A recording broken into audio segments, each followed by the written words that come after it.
Hello, welcome back to my channel. YouTube দেখে আর মায়ের নতুন নতুন খাবারের ইচ্ছা জাগে। নতুন নয় যদিও, কি বানাচ্ছে দেখো। 2 চামচ চিনি দিয়ে জল দিল, গ্যাস জ্বালিয়ে দিল। এবার এটা আস্তে আস্তে হবে চিনির সিরাপ।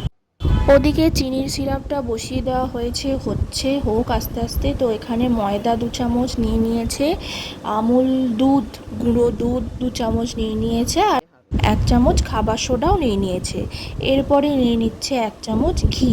এখানে তেলও ইউজ করে, তো ঘিটা মায়ের তৈরি ঘিটা আমি অলরেডি ভিডিও দিয়ে দিয়েছি। তো ওই ঘিটাই আমার ভাল লাগে, বাইরের ঘি একদমই ভাল লাগে না। এই ঘিটা দিলে আরও টেস্টি হবে, সেই জন্য এই ঘিটা দিয়ে এবার দেওয়া হয়ে গেছে। এবার পুরোটা এবার মাখবে, ভালো করে মাখবে এবার। ও, আর একটা জিনিস দিতে হবে, সেটা হচ্ছে গরম মশলা। তাতে স্মেলটা খুব ভালো হয়, খেতেও খুব ভালো হয়। তো কি বানাচ্ছে এবার তোমরা দেখলেই বুঝতে পারবে, দেখতে থাকো।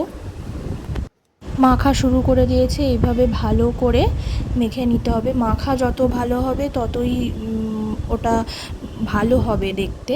কি দেখতে ভালো হবে সেটা তোমাদের ভিডিওটা শেষ পর্যন্ত দেখতে হবে, দেখতে থাকো। এই রকম শুকনো শুকনো ঘিটা দিয়ে এরকম ডালা ডালা মতো হয়ে এলো।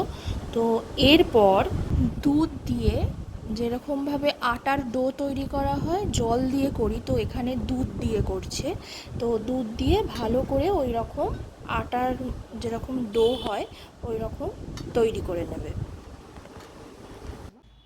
ডোটা রেডি হয়ে গেছে।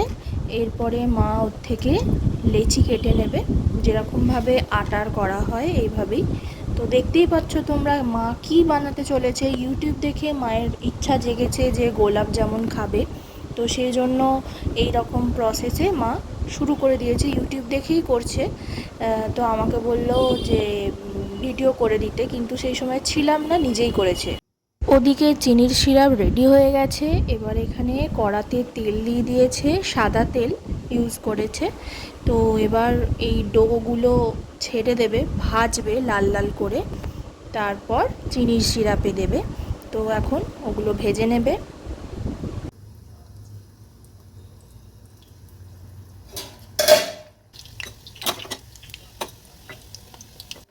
মোটামুটি হয়ে গেছে ভাজা, এরকম লাল লাল করে ভেজে নিয়েছে।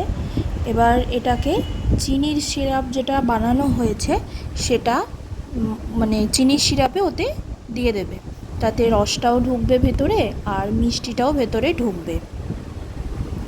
চিনির সিরাপে দেওয়ার পর বেশ কিছুক্ষণ ঢাকা দিয়ে রেখে দেওয়া হলো। তারপরেই মানে বেশ কিছুক্ষণ রাখার পরই নিয়ে চলে এসেছি। দেখে তো আমার লোভ লেগে গেল, খাবো।